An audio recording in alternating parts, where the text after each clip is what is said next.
Hello friends, welcome to only I Sindhi. तो आज के इस सेशन में हम बात करने वाले हैं आपका चैप्टर नंबर 50 और इसमें हम बात करेंगे राष्ट्रीय पिछड़ा वर्ग आयोग की। देखो, अब तक हम national commission for scheduled caste scheduled tribes चर्चा कर चुके हैं। आज का जो है वह अदर बैकवर्ड क्लासेस के लिए है, राष्ट्रीय पिछड़ा वर्ग आयोग। ठीक है। सो आप टेलीग्राम चैनल @मंजू PWUPSC वाला इसको ज्वाइन कर लीजिए। इस टेलीग्राम चैनल पर आपका क्लासेस का PDF, क्लासेस का लिंक, सारी इन्फॉर्मेशन, सारी चीज़ें अवेलेबल हो जाती है, या फिर आप स्कैन करके भी ज्वाइन कर सकते हैं। तो national commission for backward classes की अगर मैं आपको वेबसाइट दिखाऊं तो इस वेबसाइट पे लिखा हुआ है कि वर्तमान में अगर हम देखें तो जो राष्ट्रीय पिछड़ा वर्ग आयोग है इसको संवैधानिक दर्जा दिया जा चुका है। पहले संवैधानिक दर्जा नहीं बल्कि वैधानिक दर्जा था। शुरुआत में, मतलब शुरुआत से ही ये जो आयोग है वह संवैधानिक दर्जे के साथ नहीं था, कॉन्स्टिट्यूशनल स्टेटस नहीं था। तो ये जो वर्ग है, ये जो आयोग है, वह आखिर किस वर्ग के लिए काम करता है, हम इस पर चर्चा करते हैं, है ना। राष्ट्रीय पिछड़ा वर्ग आयोग, जरा देखो पहले वेबसाइट को देख लो क्या क्या लिखा है। राष्ट्रीय पिछड़ा वर्ग आयोग भारत के संविधान के अनुसार 338 बी के तहत एक संवैधानिक निकाय है ना। एक संवैधानिक निकाय है। तो पहले तो इसमें लिखा हुआ इंट्रोडक्शन में कि राष्ट्रीय पिछड़ा वर्ग आयोग अधिनियम 1993, है ना। और दिनांक इससे 1993 से केंद्रीय सरकार के द्वारा गठित किया गया। 2016 तक 7 बार इसका पुनर्गठन हुआ। राष्ट्रीय पिछड़ा वर्ग आयोग अधिनियम 2018 के द्वारा राष्ट्रीय पिछड़ा वर्ग जो अधिनियम पहले 1993 चला आ रहा था उसको निरस्त कर दिया। और वर्तमान में कार्यरत आयोग जो कि 8वां है, संवैधानिक दर्जा दिया गया। और ये दर्जा दिया गया 102वां संविधान संशोधन। पूरी कहानी, इतिहास, पृष्ठभूमि क्या थी वो मैं आपको अब बताती हूँ, है ना। राष्ट्रीय पिछड़ा वर्ग आयोग, राष्ट्रीय पिछड़ा वर्ग आयोग देखो बेसिकली एक ऐसा सेक्शन है हमारे समाज का जो भले ही जनरल में हो, बट वो सामाजिक और शैक्षणिक दृष्टि से काफी पीछे है। राष्ट्रीय पिछड़ा वर्ग आयोग में अगर मैं आपसे कहूं कि पिछड़ा वर्ग का मतलब क्या है, पिछड़ा इन सेंस किस मायने में पिछड़ा है, तो ये socially and educationally, socially and educationally backward classes है। बैकवर्ड के सेंस में कहा हमने, सामाजिक कहा, और हमने शिक्षा के रूप में कहा, है ना। तो सामाजिक व शैक्षणिक पिछड़ापन है, सामाजिक व शैक्षणिक पिछड़ापन है। इस आधार पर हमने क्या कह दिया कि ये जो वर्ग है वह पिछड़ा वर्ग होगा। अब देखो तो बेसिकली इस वर्ग के लिए डेडिकेटेड कोई एक आयोग हो, इस बात की एक सुगबुगाहट बहुत पहले से चली आ रही है। ऐसा नहीं है कि कोई अभी की बात है ना। तो इसके लिए देखो कुछ आयोग बने, जैसे कि प्रथम और द्वितीय पिछड़ा वर्ग आयोग। प्रथम पिछड़ा वर्ग आयोग, प्रथम ओबीसी आयोग, और दूसरा है दूसरा ओबीसी या द्वितीय द्वितीय आयोग। इन आयोगों के अध्यक्ष कौन थे, उस आधार पर हम इस आयोग का जो नाम है वह जानते हैं। पहले आयोग की बात करें तो यहाँ पर काका कालेकर थे। ठीक है, काका कालेकर कालेलकर कालेलकर, ये पहला आयोग बनता है। ये 1950 में स्थापित हुआ था। इसके बाद 1970 में, जो कि आप बहुत लोकप्रिय नाम जानते हैं और बहुत लोकप्रिय मुद्दा भी जानते हैं कि 1980 की राजनीति के दौरान ये मुद्दा बहुत गरमाया रहा, और ये मुद्दा मंडल आयोग का था, ओबीसी रिजर्वेशन को लेके था। तो वीपी मंडल ये अध्यक्ष हुआ करते थे। तो ये द्वितीय जो है वीपी मंडल आयोग आया। यहाँ पे ये कहानी रुकी नहीं। इसके बाद एक केस हुआ 1992 में, इंदिरा साहनीवाद। 1992 में ये वही इंदिरा साहनी मामला है जिसके अंतर्गत सुप्रीम कोर्ट ने ये कहा था कि बेसिकली जो आरक्षण है वह 50% से ज्यादा नहीं होगा। मतलब अगर मान लीजिए 100% सीटें हैं तो किसी भी समय का आरक्षण और सभी श्रेणियों का, चाहे आप SC ST दो, OBC दो, महिलाएं दो, आरक्षण मोर देन 50% नहीं होना चाहिए। तो इंदिरा साहनी जो केस था, इसमें देखो सुप्रीम कोर्ट ने ये कहा था,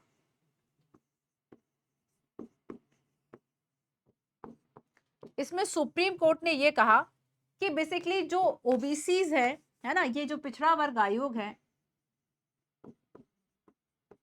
इस आयोग हेतु, इस आयोग के एक हम कहें कि समावेशन या विकास के लिए, समावेशन व विकास हेतु एक स्थायी आयोग तो होना चाहिए कम से कम, विकास हेतु स्थायी आयोग जो इनकी परेशानियों को देखे, प्रोत्साहन देखे, योजनाओं को लागू करे, जो काम national commission for SC and आपका ST कर रहा था।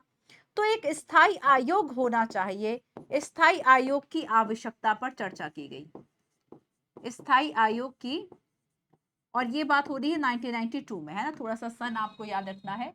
ये बात कब की है? ये बात है 1992 की, 1992 की। अब देखो, अब इसके आगे क्या हुआ। इसके आगे 1993 में एक अधिनियम लेकर आया गया, 1993 में एक अधिनियम लेकर आया गया जिसे कि 2018 में निरस्त घोषित कर दिया गया। और 1993 में एक एक्ट आता है, 1993 में एक अधिनियम आता है, और इस अधिनियम के द्वारा राष्ट्रीय पिछड़ा वर्ग आयोग जो है इसको स्थापित किया जाता है।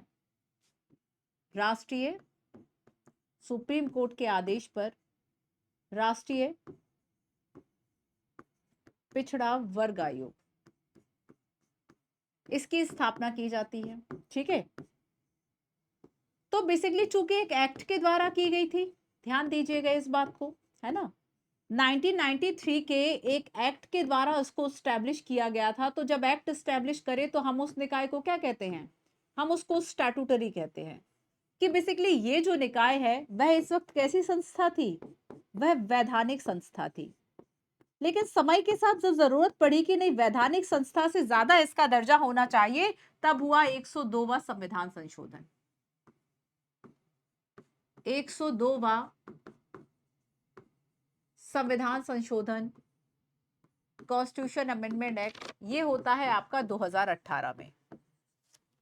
और 2018 में ये जो संशोधन हुआ, उसने बेसिकली ये वाला जो एक्ट था ना, इसको निरस्त कर दिया, इस एक्ट को निरस्त किया।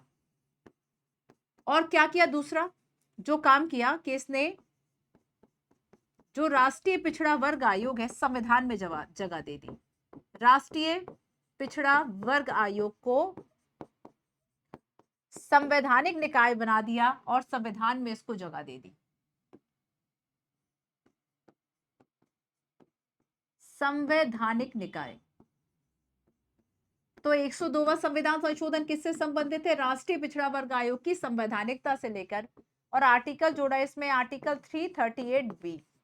कौन सा आर्टिकल जोड़ा? आर्टिकल 338B जो है वह इसको ऐड किया, 2018 की बात है। और इसमें जो राष्ट्रीय पिछड़ा वर्ग आयोग है उसको बेसिकली क्या हुआ, एक कॉन्स्टिट्यूशनल जो स्टेटस है वह दे दिया गया। तो वर्तमान में अगर हम देखें कि क्या जो national commission for backward classes है, क्या वह संवैधानिक, क्या स्टैट्यूटरी है? नो, स्टैट्यूटरी नहीं बल्कि कॉन्स्टिट्यूशनल बॉडी है। क्लियर है? अब आगे चलते हैं। तो बेसिकली ये चैप्टर आपको क्या क्या बताता है? स्थापना कैसे हुई, है ना, कुछ बातें हम कर चुके हैं, कुछ बातें और करते हैं इसके बारे में। स्थापना कैसे होती है, इसके कार्य क्या है, प्रतिवेदन और शक्तियां क्या है, लगभग सारी चीजें वैसी ही होंगी जैसे कि इसके पहले भी हमने नेशनल कमीशन फॉर SC और STs में हम बात कर चुके। ठीक है, आओ आपको कुछ आर्टिकल्स जो है वह याद कराती हूँ। इसके पहले हमने बात की आर्टिकल 338 की, चलो खैर नए पेज पे बता देती हूँ, है ना।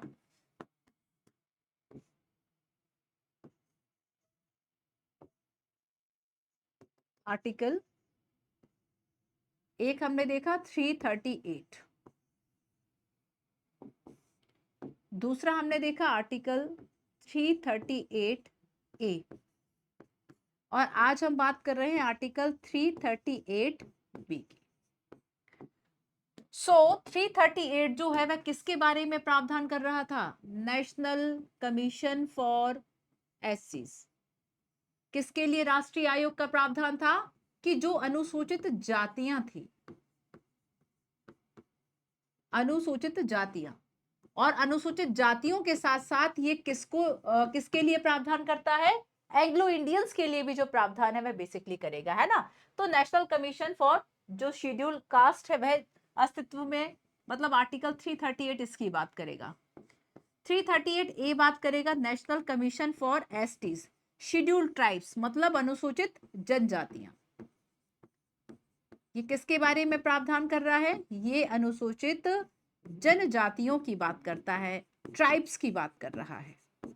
और जब आज हम 338 बी की बात कर रहे हैं तो इसमें national commission for backward classes है, मतलब ये पिछड़ा वर्ग के लिए एक आयोग है। ये एक पिछड़ा वर्ग के लिए आयोग है, ठीक है। आप कुछ संविधान संशोधन को समझो जरा।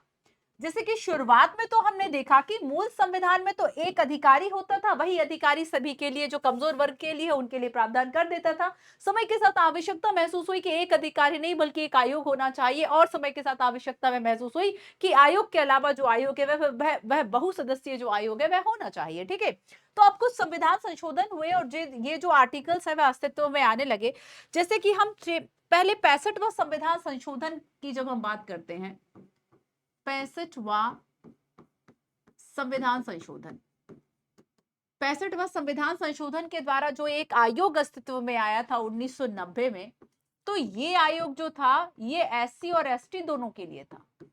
एससी और एसटी दोनों के लिए आयोग था। तो फिर अलग कब हुआ? तो हम देखते हैं कि 2003 में 89वां संविधान संशोधन था, 89, 89वां संविधान संशोधन था। और इस संविधान संशोधन के द्वारा दो अलग अलग जो आयोग है वह अस्तित्व में आ जाते हैं। 338 में नेशनल कमीशन फॉर एससी की बात की गई और नेशनल कमीशन फॉर एसटी के लिए 338 ए, है ना, ठीक है। सो अब देखो, अगर हम पिछड़ा वर्ग आयोग की बात करें तो ये आपका कब का आर्टिकल हो गया? ये कब जोड़ा गया? तो 2018 में आपका 102, 102वां संविधान संशोधन था। 102वां संविधान संशोधन था और उसके द्वारा जो है वह ये अस्तित्व में आता है, आर्टिकल 338 बी। आर्टिकल 338 बी अस्तित्व में आता है और इसमें यह कहा जाता है कि बेसिकली अगर हम ये कहें कि जो अदर बैकवर्ड क्लासेस है वह कौन होगी, पिछड़ा वर्ग की श्रेणी में कौन आएगा और इसको निर्दिष्ट कौन करेगा, पिछड़ा वर्ग क्या होगा। तो एक तो हमने देख लिया कि भाई सामाजिक रूप से व शैक्षणिक रूप से, दो आधार इसमें बताया कि सामाजिक व शैक्षणिक रूप से जो पिछड़े हुए हैं। तो जो 102वां संविधान संशोधन था ना, उसमें केवल 338 बी ऐड नहीं हुआ बल्कि एक आर्टिकल और ऐड होता है और वो आर्टिकल है आपका 342 ए। और 342 ए जो आर्टिकल है ये कहता है कि राष्ट्रपति इस बात को निर्दिष्ट करेंगे, राष्ट्रपति निर्दिष्ट करेंगे कि किन जातियों या किन समुदायों को, किन जातियों या फिर किन समुदायों को पिछड़े वर्ग में शामिल किया जाएगा, पिछड़े वर्ग में शामिल किया जाएगा। जब राज्यों के संदर्भ में होगा तो राज्यपाल से इस बात का डेफिनेटली जो परामर्श है वह लिया जाएगा, लेकिन फाइनली जो अथॉरिटी है वह किसके पास है? राष्ट्रपति को इस बात का अधिकार है, वह निर्दिष्ट करेंगे, है ना, लास्टली की पिछड़ा वर्ग हम किसे कहेंगे। क्लियर? क्लियर है इतना? चलो अब हम आगे चलेंगे। वर्तमान में अगर हम इस आयोग की बात करें तो वर्तमान में अध्यक्ष कौन है? National commission for backward classes, तो हंसराज गंगाराम अहीर, है ना, हंसराज गंगाराम अहीर।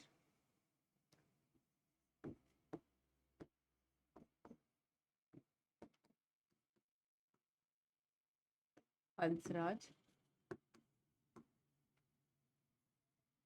गंगाराम अहीर, ये इनके अभी अध्यक्ष है, ठीक है।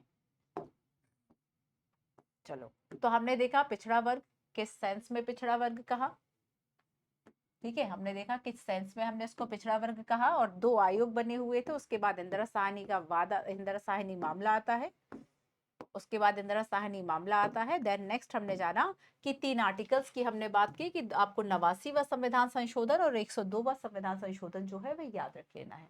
क्लियर है? चलो अब हम आगे चलते हैं। तो स्थापना की तो हमारी बात हो गई है। स्थापना के थोड़ा सा आगे जाएंगे तब जाके हमें क्या मिलता है कि आखिर इसके जो कार्य हैं वह क्या है ना। लेकिन स्थापना के साथ साथ अच्छा एक संरचना वाला जो पार्ट है वह देख लो कि आखिर इसकी जो संरचना है, स्ट्रक्चर है, वह क्या होगा। स्थापना तो आपका हो चुका है, इसका स्ट्रक्चर या जो संरचना है वह क्या होगी। संरचना ठीक वैसी ही होगी जैसे कि इसके पहले हमने 2 आयोगों की बात की, वही इसकी भी संरचना है, लेकिन इसको भी लिख लेते हैं। ठीक है, चलो, वरना आप कहोगे कि मैंने लिखवाया नहीं, बताया नहीं। तो एक अध्यक्ष होंगे, ठीक है, प्लस एक उपाध्यक्ष होंगे, प्लस 3 सदस्य होंगे। 5 सदस्य हो गए। एक अध्यक्ष होंगे, एक उपाध्यक्ष होंगे, प्लस 3 सदस्य होंगे। यहां पर इन तीनों की अगर हम नियुक्ति की बात करेंगे तो इनकी नियुक्ति, इनकी सेवा शर्तें, कार्यकाल, इस संदर्भ में प्रावधान करने का जो अधिकार है वह किसका है? राष्ट्रपति का है। तो जो राष्ट्रपति है उनके मोहर लगे पत्र के द्वारा ही इनकी जो नियुक्ति है वह बेसिकली की जाएगी, राष्ट्रपति के हस्ताक्षर से की जाएगी। इसके अलावा अगर हम देखें कि इनका और कार्यकाल क्या हो सकता है, तो 3 वर्ष की अवधि।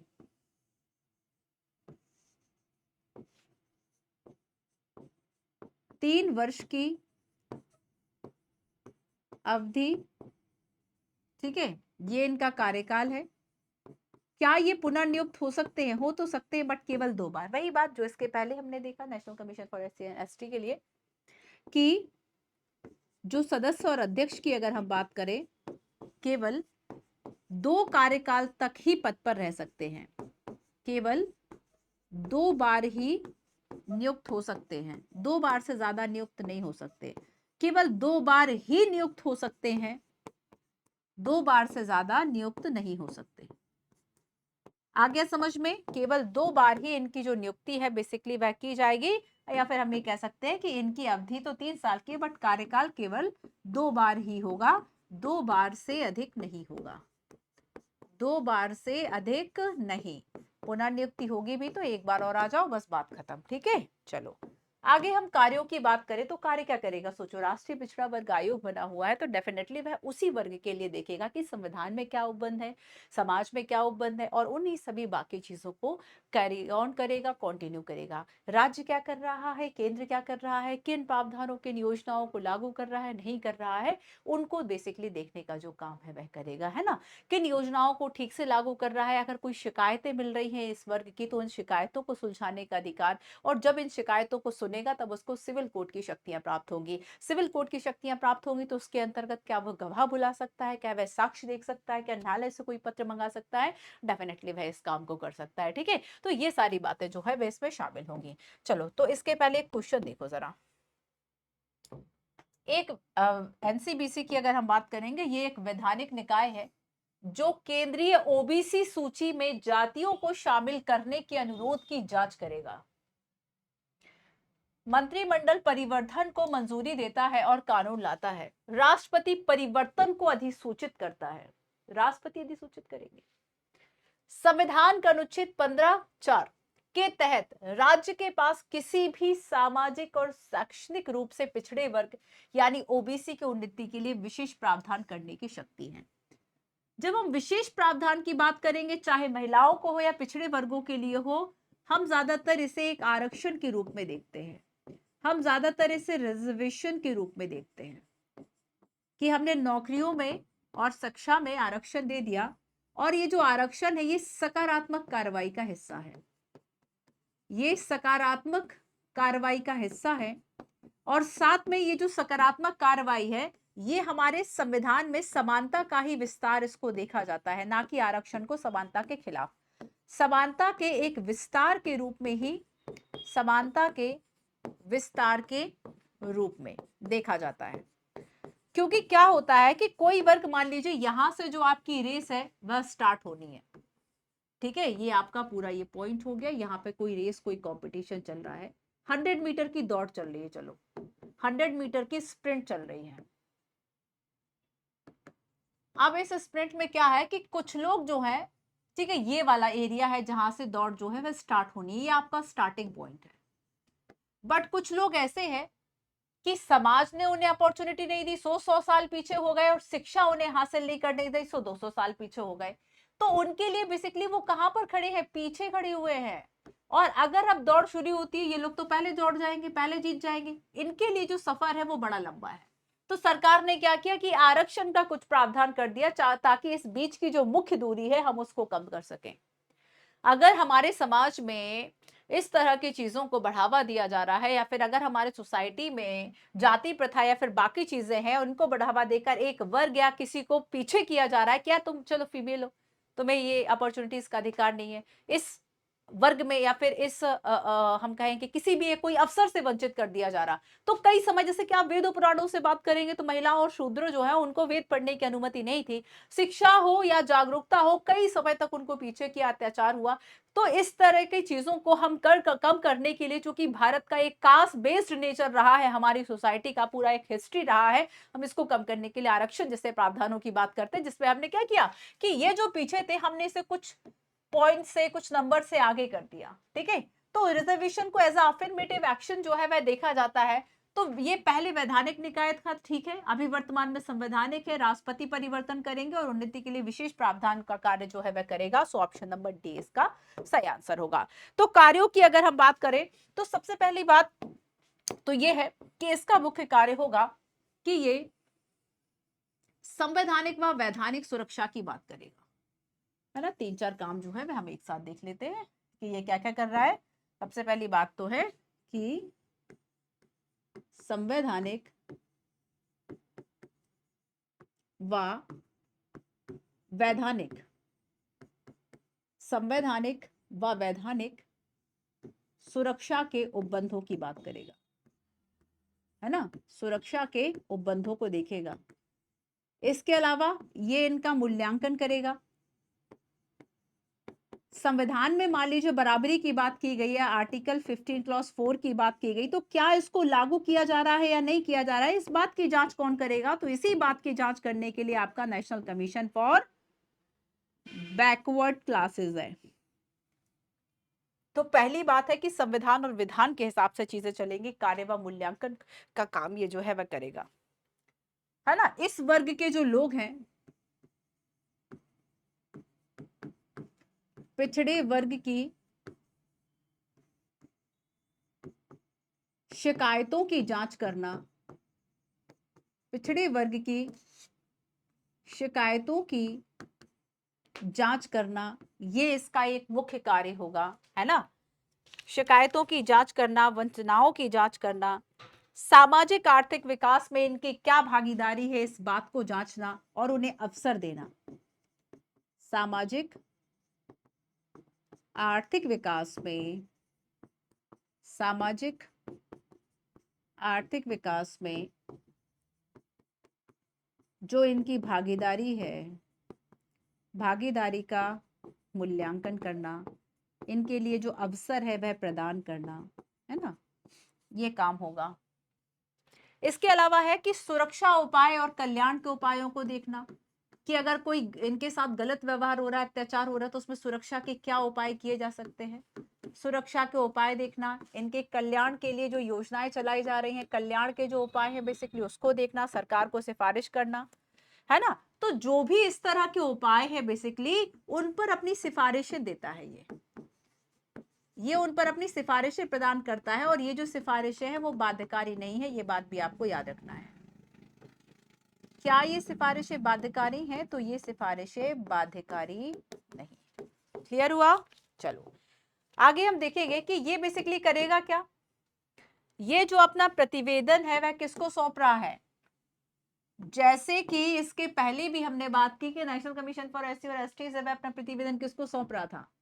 तो इसका एक कार्य ये है कि वार्षिक आधार पर, वार्षिक या जब आवश्यकता हो, या तो वार्षिक आधार पर या राष्ट्रपति कह दें और इस बात की जरूरत हो तो आवश्यकता अनुसार जो रिपोर्ट है, या हम इसको प्रतिवेदन कहें, ये रिपोर्ट और जो प्रतिवेदन है ये किसको सौंपेंगे? विधानमंडल को, संसद को, राष्ट्रपति को, किसको?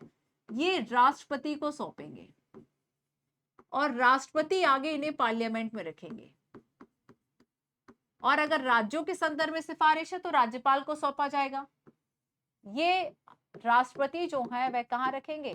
संसद में रखेंगे, पार्लियामेंट में रखेंगे। तो पार्लियामेंट में डायरेक्टली रूप से ये जो national commission for backward classes है ये नहीं रख रहा है। ठीक है, चलिए अब हम शक्तियों की बात करें कि आखिर इसको कौन कौन सी जो शक्तियां हैं वह बेसिकली प्राप्त होंगी। तो देखो, जब ये किसी मामले की जांच करेगा, मान लीजिए कोई अत्याचार का मामला आ गया, सताया जा रहा है किसी इस वर्ग के आदमी को, व्यक्तियों को, तो मामले की जांच करते समय इसको कौन सी शक्तियां होगी? कोई तो अथॉरिटी होगी। इसके पास सिविल कोर्ट की पावर है।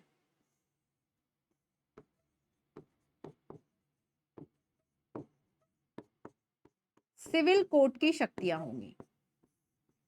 और सिविल कोर्ट की शक्तियां क्या है कि यह चाहे तो किसी व्यक्ति को, है ना, यह चाहे तो किसी व्यक्ति को पेश होने के लिए कह सकते हैं, व्यक्ति को आयोग के समक्ष बुला सकते हैं, उनकी उपस्थिति को सुनिश्चित कर सकते हैं।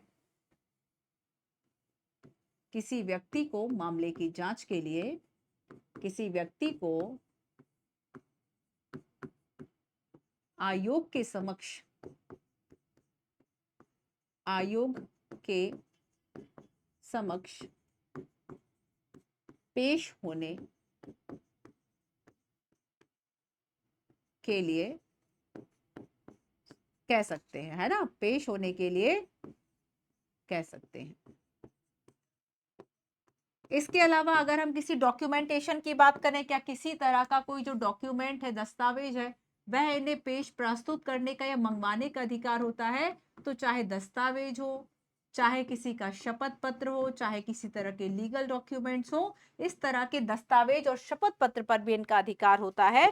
ठीक है, तो दस्तावेजों की ये खोज भी कर सकते हैं, शपथ पत्र और इन सब पर जो साक्ष्य होते हैं, इन साक्ष्यों की खोज भी ये कर सकते हैं ना। साक्ष्यों को प्राप्त करना ये भी इनकी एक शक्तियों के अंतर्गत आएगा। इसके अलावा ये किसी भी न्यायालय या कार्यालय से सार्वजनिक अभिलेख की जो मांग है वह कर सकते हैं। तो चाहे कोर्ट हो या फिर सार्वजनिक ऑफिस हो, है ना, कार्यालय हो, सार्वजनिक कार्यालय से किसी भी प्रतिवेदन या किसी भी तरह के जो रिपोर्ट है, किसी भी तरह का जो दस्तावेज है, सार्वजनिक कार्यालय से, सार्वजनिक अभिलेख ही लिख लो, ज्यादा सही टर्म है ना, सार्वजनिक अभिलेख, सार्वजनिक अभिलेख की मांग कर सकते हैं। चौथा है इसमें कि ये गवाहों और दस्तावेजों के परीक्षण के लिए समन भी जारी कर सकते हैं। गवाहों व दस्तावेजों के परीक्षण के लिए, के परीक्षण हेतु समन जारी कर सकते हैं।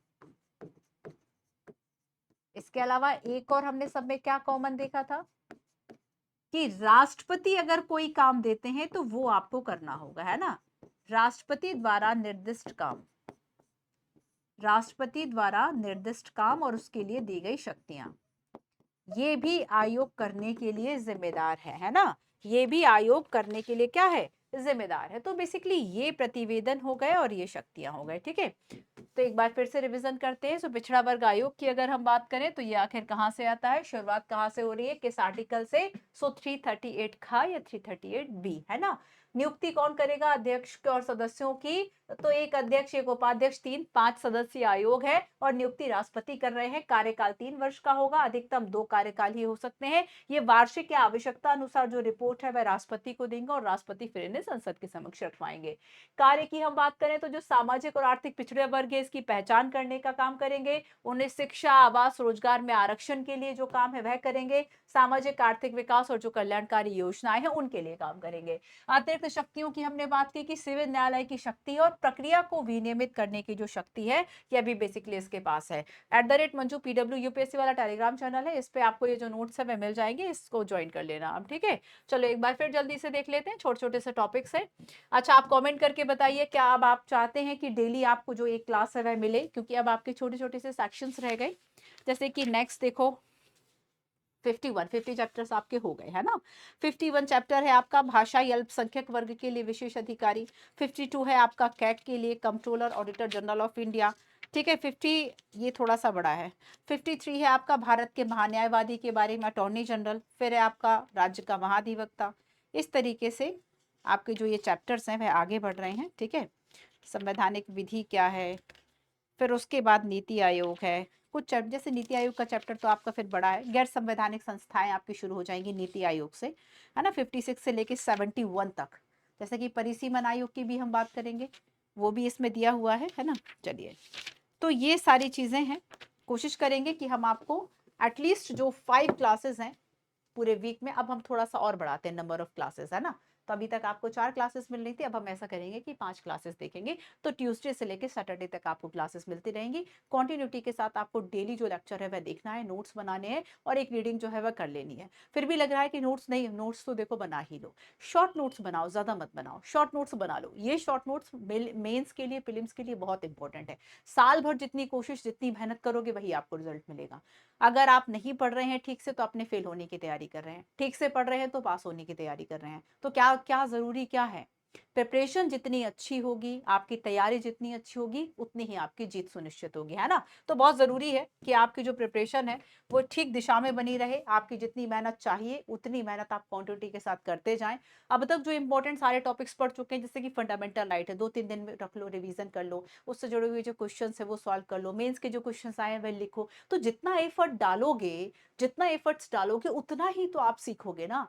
टीचर का काम है, एजुकेटर का काम है, वो आपको पढ़ा गया, अलग हो गया उस चीज से। अब आपका काम है आपको दिमाग में उस चीज को बार बार रखना है, रिवाइज करना है, उससे रिलेटेड क्वेश्चंस, करंट अफेयर आ रहा है तो को रिलेट करना। तो ये सारा काम तो टीचर बच्चे का ही है ना, स्टूडेंट का ही है। इन द लास्ट एग्जाम देने आपको ही जाना है, हमें नहीं जाना है, या फिर किसी भी कोई भी टीचर नहीं जाएगा आपके साथ, आप अकेले ही जाओगे। अच्छा है कि अपने दिमाग को इतना ट्रेन कर लो कि जब, अच्छा ये बताओ अंतिम सत्य क्या है, कि तो टिक लगाना है कि तो लिखना है, प्रीलिम्स और मेंस में, है ना। उसी के लिए कोशिश करते रहिए, साल भर प्रैक्टिस करो, अच्छे जो शॉर्ट नोट्स हैं वो भी आप प्रिपेयर कर लीजिए। चलो मिलते हैं हम अपने नेक्स्ट सेशन में। कमेंट में जरूर बताइएगा कि अब आप कितने नंबर ऑफ क्लासेस चाहते हैं, और अब तक अगर 50 चैप्टर्स पूरे हुए तो क्या आपके 50 चैप्टर्स पूरे हुए, क्या आपने कर लिए 50 चैप्टर्स पूरे, क्या इसका रिवीजन हो गया, क्या अब भी अगर आप क्वेश्चन लगा रहे हो तो आपको आपके क्वेश्चन गलत हो रहे हैं, या फिर क्या है, करंट में पढ़ रहे हो, समझ में आ रहा है, नहीं आ रहा है, थोड़ा सा और पढ़ने की जरूरत है, रिवीजन करने की जरूरत है। जितने बार रिवीजन करो, नंबर ऑफ टॉपर्स को सुन लेना, वो कहते हैं मुझे याद ही नहीं है मैंने कितने टाइम रिवीजन किया, और सच में कोई गिन के नहीं करता। जब भूल गए तब रिवाइज कर लिया, जब भूल गए तब तो पूरा गेम ही आपका रिवीजन का है ना। चलो मिलते हैं हम नेक्स्ट सेशन में। Thank you so much.